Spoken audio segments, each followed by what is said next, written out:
How's it going tonight? I am jacked up. I'm here with Kevin Stanky.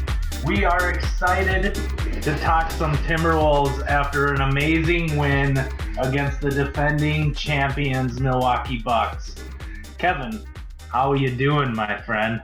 Oh, feeling great after that wonderful victory by the Timberwolves against the Heck NBA world champion Milwaukee Bucks, showing against the Giannis 40 points what a team of double-digit scorers, Edwards, Towns, Russell, all in the 20s.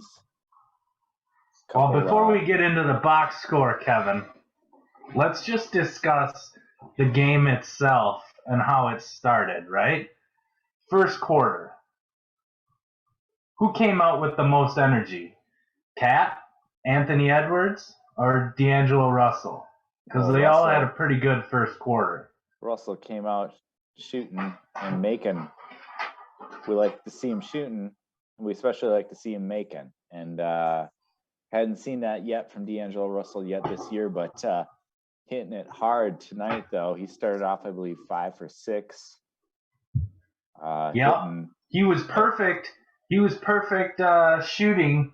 Let's see, I took a note. He was 7 of 7. Oh, no, the Wolves started out 7 of 7 as a team. D'Lo was 5 of 6 in the first quarter. Yeah, and quite a few of those 5s were three-pointers as well. So really setting the tone early the way you like to see it, because if you get him going early, then he's a threat from outside. And he can be scoring from anywhere on the court, and that just opens everything up for everybody else on the team. So love to see that tone set early from D'Angelo Russell, and maybe that's the way they should start the game out of the gate every time. See how he's shooting, let him go wild, and if it's not falling, then go on to plan B, and start to work around that with players like, Naz Reid and Malik Beasley. Well, it's funny that you say that, those two, because they didn't get into the game in the first quarter at all. So the first player off the bench was Jared Vanderbilt, who got a lot of run in the whole game, right? Oh, but Vanderbilt he brought some started energy. The game. Did he start? I thought it was Okogie. Okogie didn't even touch the floor tonight, and I wanted to know why that was too. I mean, he is, they're finding these situational opportunities to interchange those two players, but I don't believe. I mean, I know last game Okogie maybe played himself out of that game, but I didn't think he would play himself completely out of rotation. So hope to see Josh Okogie back out there soon with his defensive presence. I don't think he was kept out of the game then, if that's the case, because of his play in the last game. Like, he's never been an offensive player, right? But in the game against the Bucks, they still needed length and rebounding when you're playing Exactly. Giannis. And the game plan seemed to work because having the Vanderbilt and McDaniels out there, even though they didn't provide a lot offensively, they weren't a liability offensively. Vanderbilt hitting 4 of 6 on 10 points, and McDaniels hitting a pretty big clutch 3. And it was his only 3 points of the game, but going along with his 11 rebounds, showing why he belongs in the starting lineup. Dude, he played amazing. I had to write down a quote from his halftime interview with Marnie Gellner, right? She asked him something like, how did you bring so much energy to the game? And his response was, I just wanted to cause chaos. And he did, right? I mean, he was everywhere. Is that how he said it? Chaos? No, I'm an idiot. He wanted to cause chaos. Yeah, but he played maybe like a different kind of chaos, but remember chaos? Maybe it was the one in River Falls. Like Club Chaos, yeah. There. It's probably not there anymore. Yeah, you had to be around a certain sub-segment of time. I was watching the Milwaukee Bucks broadcast of the game, and they love to call Pat Connaughton just Pat. Pat. It, it didn't seem like a good nickname for a basketball player, but it seemed right for him. It's fitting, I'd say. He's a Pat. There goes Pat. Pat's patting around the ball. All right, to get back on the first quarter, we'll wrap up Fataka the first quarter. Vanderbilt brought the energy, but D'Angelo Russell came to this game to prove that he is not as bad as we've seen in the first 3 games, right?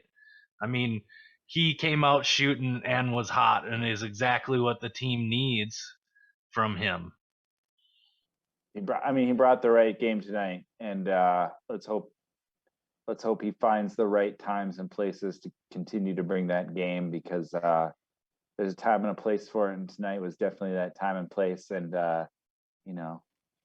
Monday night was a different time and place, and he just didn't quite seem to have it together. But I think situationally, I think the way that they played it tonight was the way that you want to see him do it, is like have him set the tone early, D'Angelo Russell, and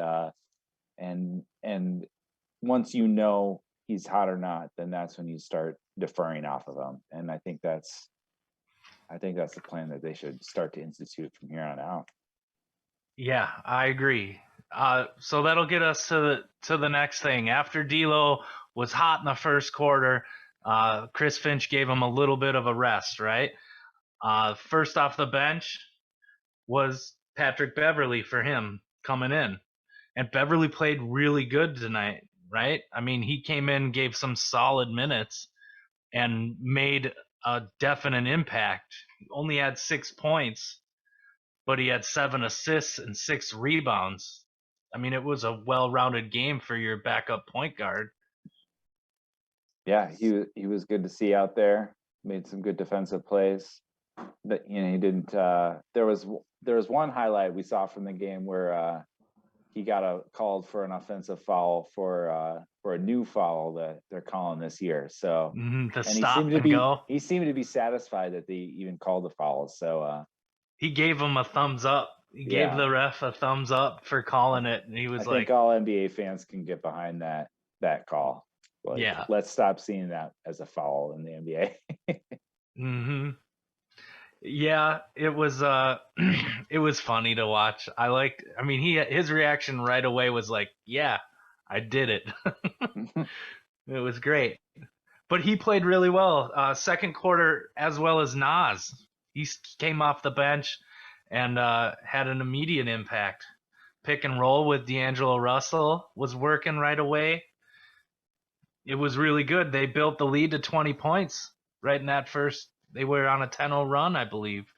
So, yeah, it was amazing to see them up that high. And you know when you watch this Timberwolves team that they're gonna start to you can't really trust a 20-point lead. So that's baseline for us. You feel that 20-point rush, and then just know it's kind of like a Snickers bar that you just fun-sized.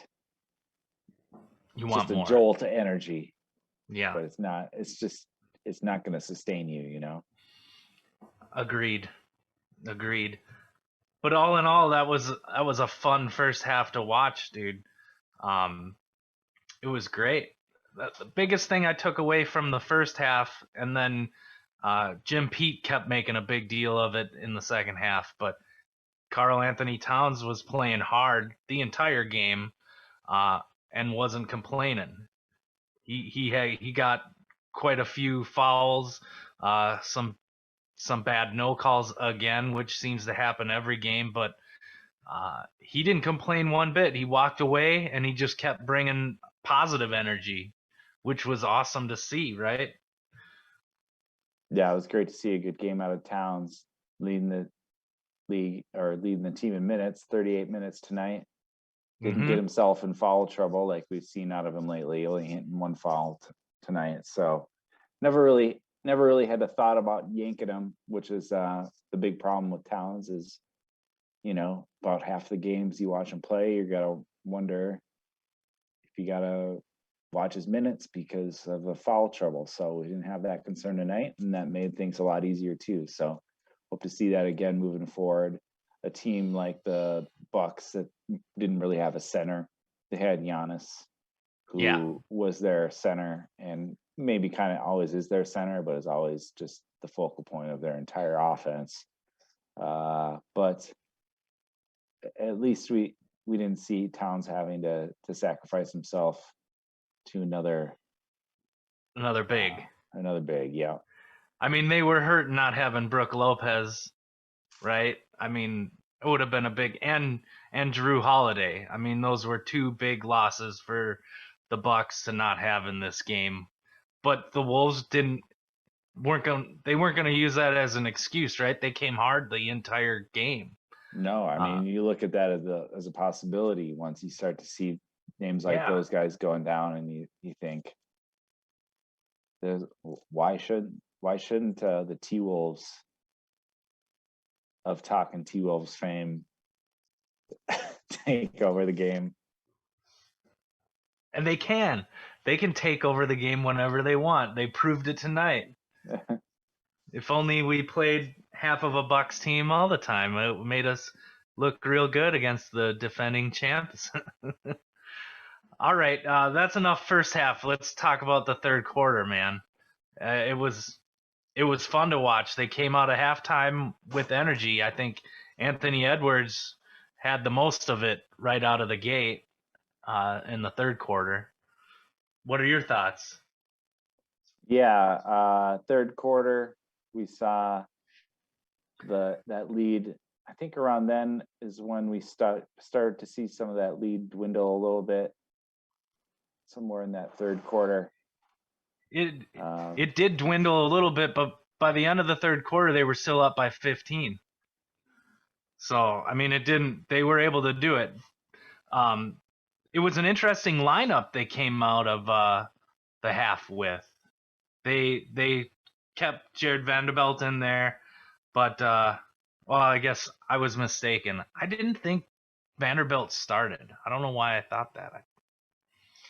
So they went back to the starting lineup. I'm dumb once again. Well, it was a good third quarter. They ended up going up pretty well, and then I don't really know what else to say about the third quarter. Hey, they kept it going. It ended with a 15-point lead, and by the fourth quarter, that's when things got a little bit interesting, right?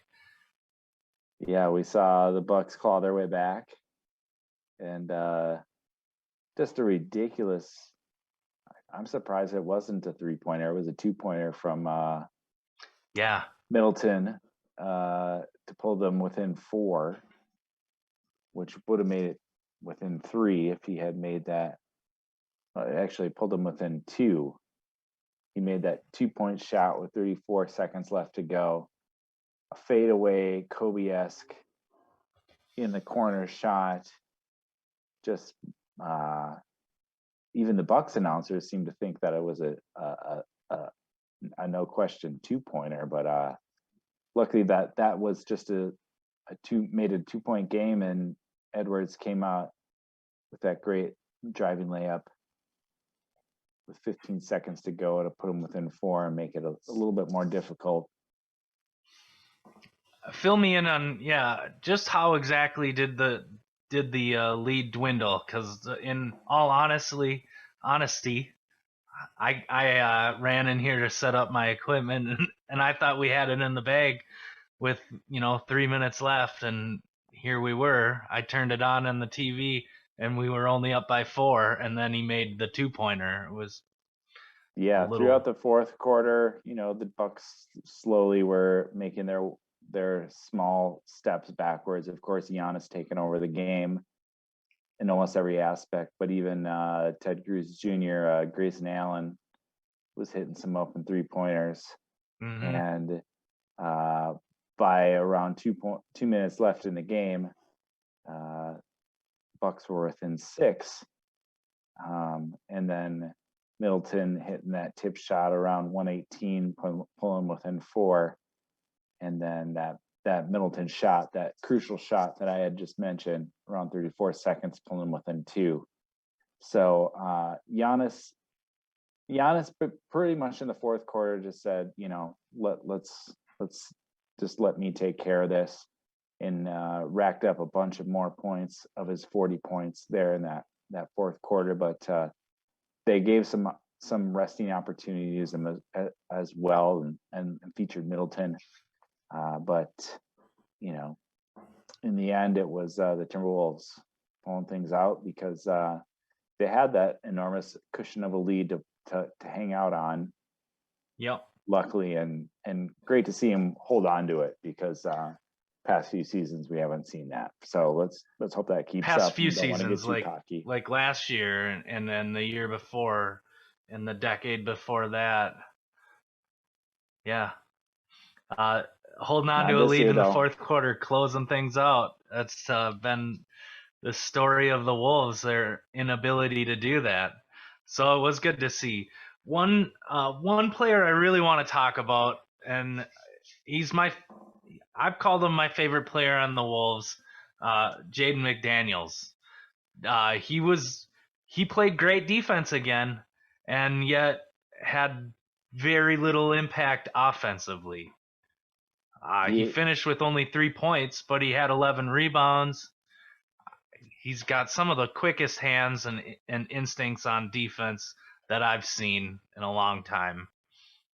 He had the impact that you hope to see from him in the game, because he had the 100% defensive impact that every single time you saw him on the defensive end of the floor, it mattered. And on the offensive side of the floor, there's only one ball to go around. So you don't need to have every player to be offensive threat, just to be there available to collect an offensive rebound if the chance comes up. And that's something that he does as well. So Jaden McDaniels is the exact kind of juice this team needs to really get that zesty flavor. Heck yeah. We like to pepper our expectations. I mean, pepper the expectations. Season it with a little bit of offensive spice, man. I mean, he put up a couple threes, but he only made one of them. I just want to see more. It was clutch. It was a very clutch one too. It was one that really felt like, when he saw it happen, that was the shot you needed. So he doesn't get a lot of opportunities offensively, and that's fine, because that's not his role right now. And eventually we might see it, but he's definitely having an impact on the game. So we want to keep that, his presence and his abilities where they're best utilized, I think. Well, here's the box score for the game, and yeah, I mean, he only put up 3 shots from the field, 3 from behind the 3-point line, made 1 each. I mean, that's tough. Well, I mean, you break it. Sorry.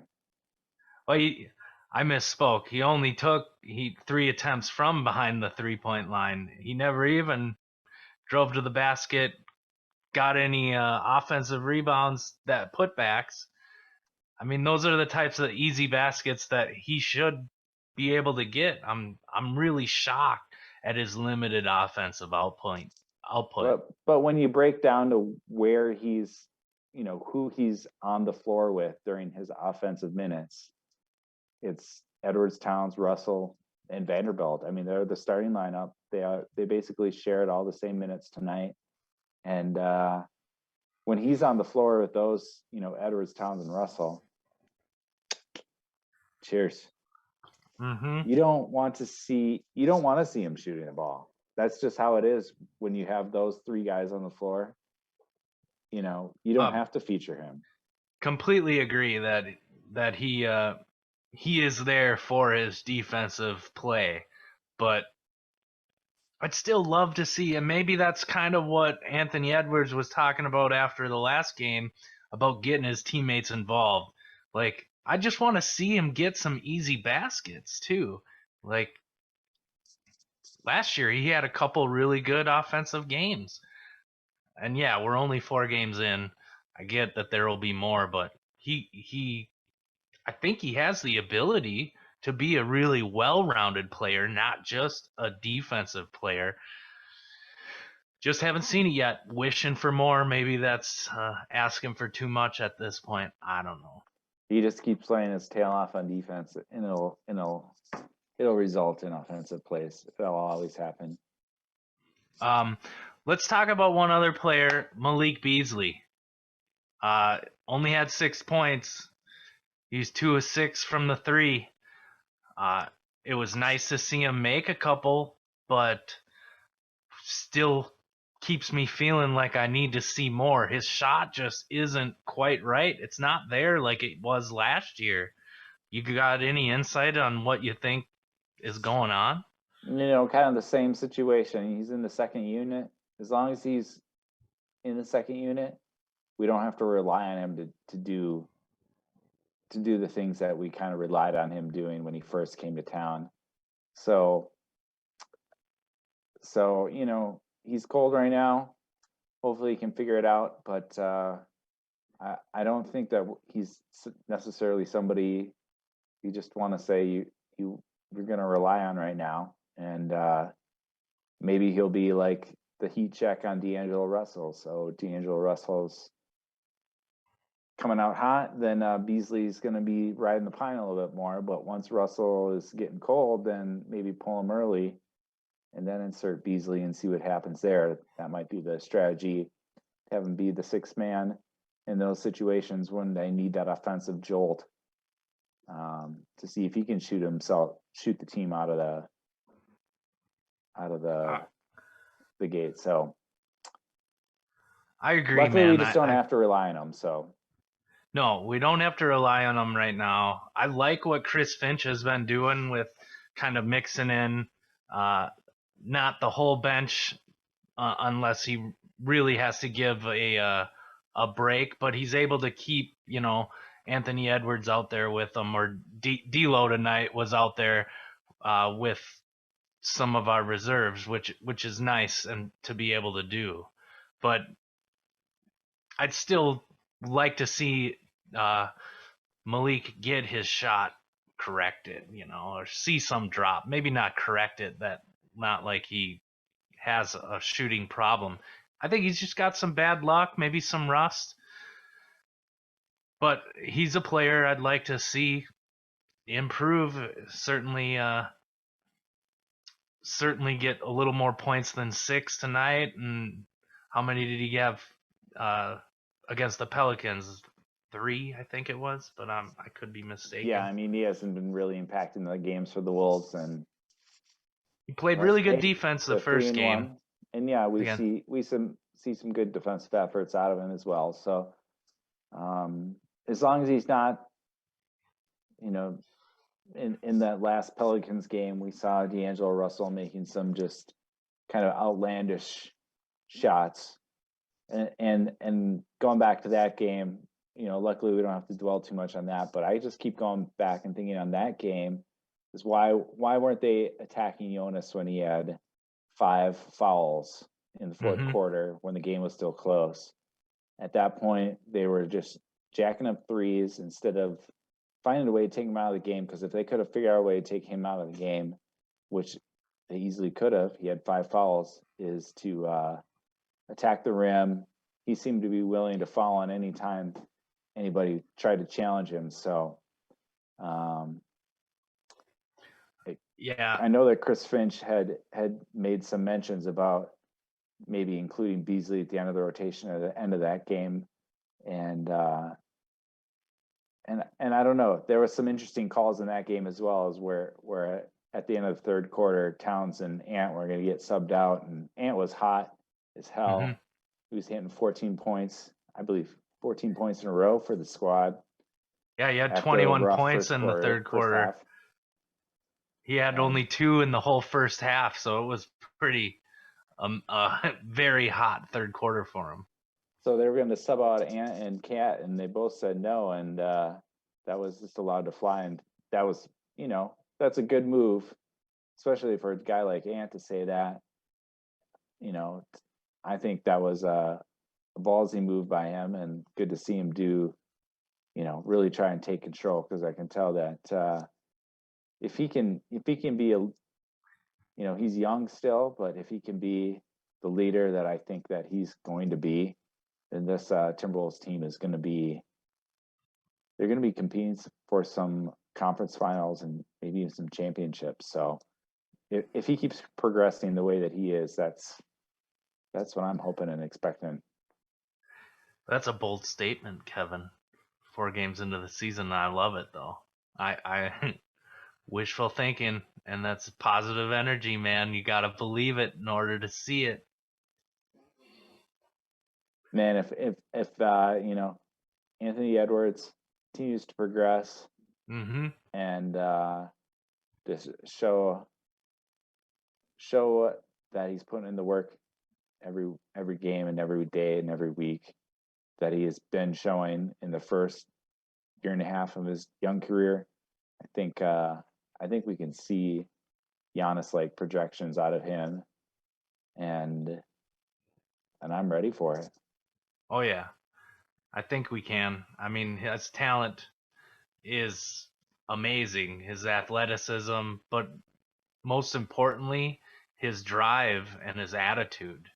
Like, after that Pelicans loss was the first time I would say in his career where he's spoken not in a negative way against his teammates, but more as a leader. And he really showed that he can be a leader, right? That was a step in that alpha role on a team, right? So that was awesome to see, and he does have that kind of mojo going. It's I don't want to make the comparison to Jordan, but I just rewatched The Last Dance this last weekend, and his comparison, like playing his play in Jordan's first couple years, is very similar. Not so much on the points, but like his energy and his drive to win. It it is cool. Do I think he's Michael Jordan? No. Could he be? Yeah, maybe. He's that athletic, but he's a good player, and he wants to win, and that's all I'm saying. He has that winning energy, which is cool to see, especially from a number 1 pick. The last number 1 pick we had, not Karl Anthony Towns, but Andrew Wiggins, did not have that, I would say. Andrew Wiggins was drafted by the Cleveland Cavaliers. I don't know what you're talking about. Oh, you're right. I was talking about Anthony Bennett, also number 1. Had that. He didn't have that drive either. So, yeah. Overall, Kevin, what a great game, dude. What a fun game to watch. We led the whole entire game, and played our hearts out because we wanted to beat the champions, and they did it. And the next game we got is the Denver Nuggets. Hats off to the Milwaukee Bucks. Been a huge fan of them. It was fun to follow them over the playoffs last year. Kind of adopt them as my home team. Really wish we could find a way we could merge these teams, Milwaukee, Minnesota. Let's make it happen. Let's would be form that bond, and let's put together a super team. Let's do it. I don't see the NBA doing a contraction of teams anytime soon. So if we could just like make the home court like kind of, I don't know. I can't believe Milwaukee Bucks are so similar to the Timberwolves. They're just in the East, and they happen to draft Giannis Antetokounmpo and change their 50-year misery. Probably not quite misery, because they stay solid most of those years. They're pretty mediocre most of those years. We saw them play in the year 2000, I believe. Yeah, we go see them at the Bradley Center. Yes, we did. The New Jersey Nets against Jason Kidd. Yeah, little Ray Allen. that was like, the NBA experience that I don't think that we can ever experience again, because it was like, we got $5 tickets, we brought in our own MGDs in our pockets, and I everybody didn't have around MGDs. us, I had what did they call them? The grenades. What were they? the Mickeys, yeah. The Mickeys. And everybody around us was doing the exact same thing. It was like, we're not being sneaky at all. This is just how it's done here. Mm-hmm. And we're just part of the squad here in Milwaukee. So hats off to them. Hey, They're they doing built right. a great team, right? I mean, they won it last year. They were close the year before. Yeah, If they're not Giannis playing, is. if they're not playing the Timberwolves, I'm cheering for them. Yeah. Hey, I want to thank everybody that's watching right now. This is a fun show. I mean, I'm jacked up off of the win tonight, and I love talking T-Wolves. If anybody watching likes to talk T-Wolves, let us know what you think in the comment section. Section. The comic ascension. The talking will not get any better, I'm sorry, but we'll still try and talk T-Wolves. Thanks for watching, everybody. This is really fun.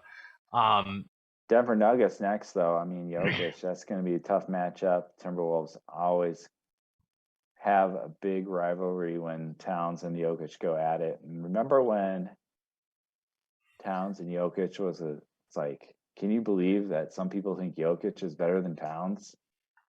And now Jokic is the MVP. Well, yeah. I can't fault him. He was amazing last year. And there's no reason that Towns can't replicate his type of performance. He's shown he's a great passer out of the post. Yep. And he's just been injured the last 2 seasons. So, well, here's a look at their roster and what we're up against. So has Jokic been injured? Has he got like a day-to-day kind of injury or something? We know really? Jamal Murray's out. So Murray's been out, but I didn't hear that Jokic is hurt. he's probably just had like something where he's probable or something like that lately, and so he's going to be playing almost certainly. Heck yeah. And he's going to be putting up MVP type numbers, and I think we're probably going to see Vanderbilt again starting. I would think so. I would think that after tonight's game, Jared Vanderbilt is going to have a little chip on his shoulder. They're going to have a similar game plan that they probably had against Giannis, where they were trying to double team him any opportunity they could and leave it up to the open shooters to have to make shots. And especially if Jamal Murray's out, we're going to see a similar game plan, and probably going to see similar results where there's going to be some offensive battles and somebody's going to get up big, and hopefully that's Timberwolves. And we'll see one of the other team cut it back close, and then it's just a matter of who pulls it out in the fourth quarter. I think it's going to be a similar story. What a steal Michael Porter Jr. was for the Nuggets, right? I mean, they got him super late in the draft because he was hurt in college, right? Yeah, it was a late lottery pick. He somehow, like, they acquired a first-round pick, I believe, from a late lottery team, and yeah, they saw him sit out a year. Mm-hmm. But hey, patience pays off because he was amazing last year and has been playing great this year. I didn't know that they got JaMychal Green. Wasn't he with Memphis? I mean, he's definitely been with Memphis quite a bit. He's been around. We always talk about him getting on the Timberwolves. He's out, he's going to playoff teams. Good for him. Yeah, way to go. I think that they're going to be a similar situation to the Bucks, right? We got to go in there, believe that we can win, and play our hearts out. It doesn't matter who's hurt, who's healthy. What matters is playing 110%, which is what they did tonight. Yeah, where they're sitting 3-1. They got Golden State undefeated 4-0, Utah 3-0 ahead of them. They're the only 3-1 team in the Western Conference, so that's a welcome sight to see. Just sitting comfortably in third place.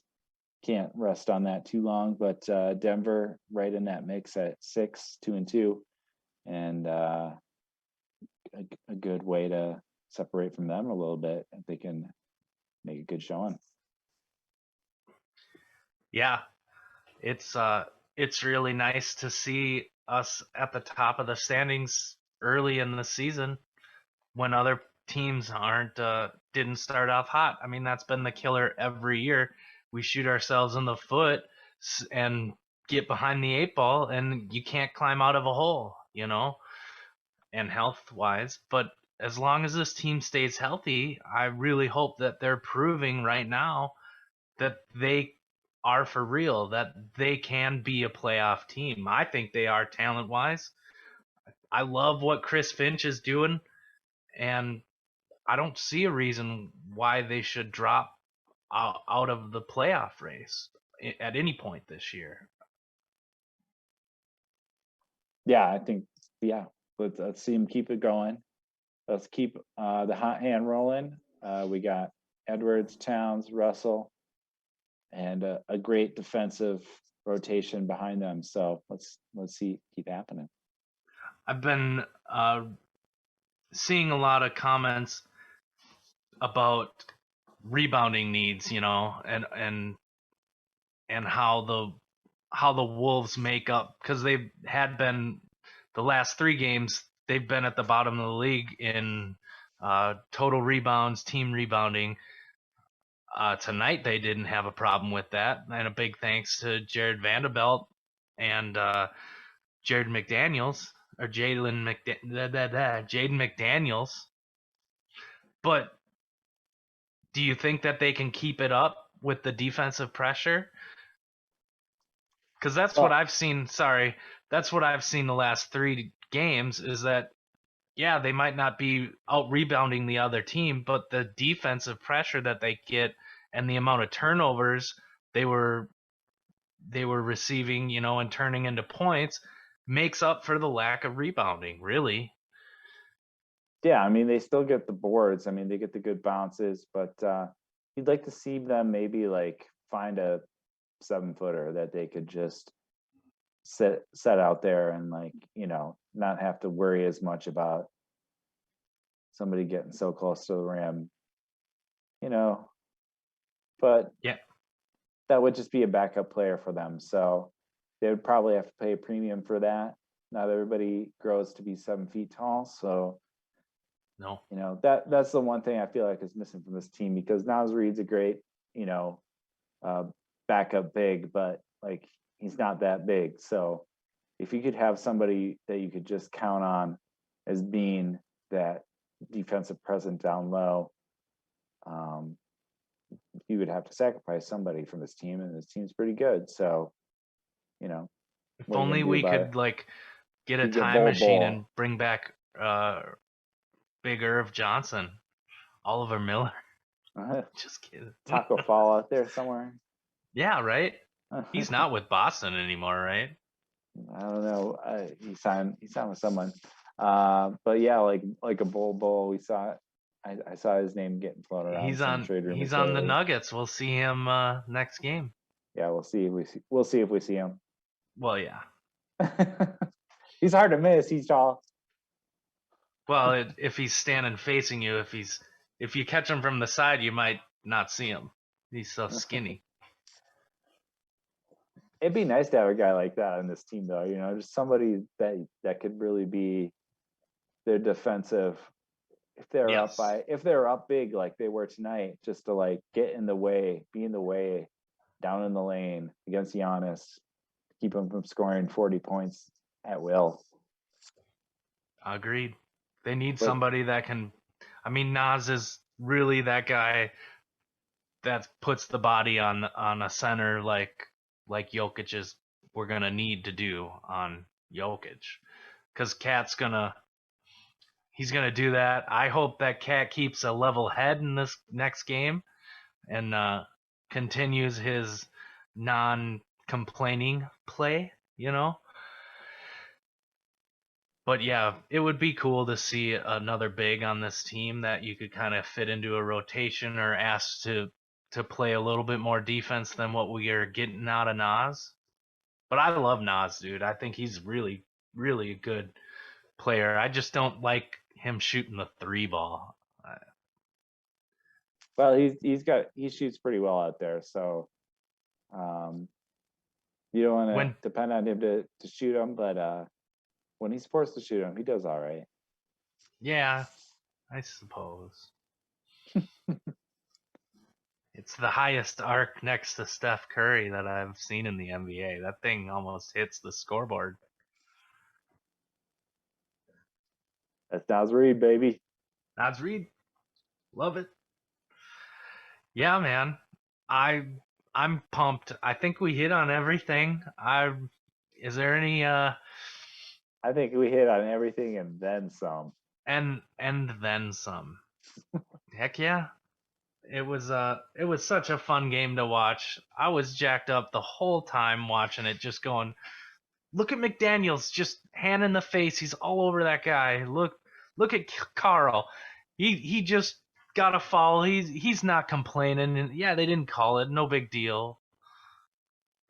It was just all around. Anthony Edwards played amazing. I'm just so happy that we were able to beat the champion Bucks. Thanks for having me on the show, Garrett. And yeah, great to see a great win against those Milwaukee Bucks. Yeah, it was awesome. Just a fun game. We'll do it again here soon.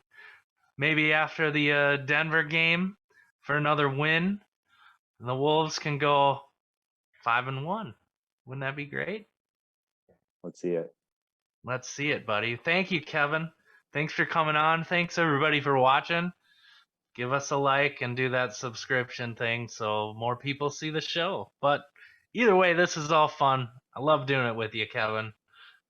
Great time. I love you, Garrett. I love you, man. Go Wolves.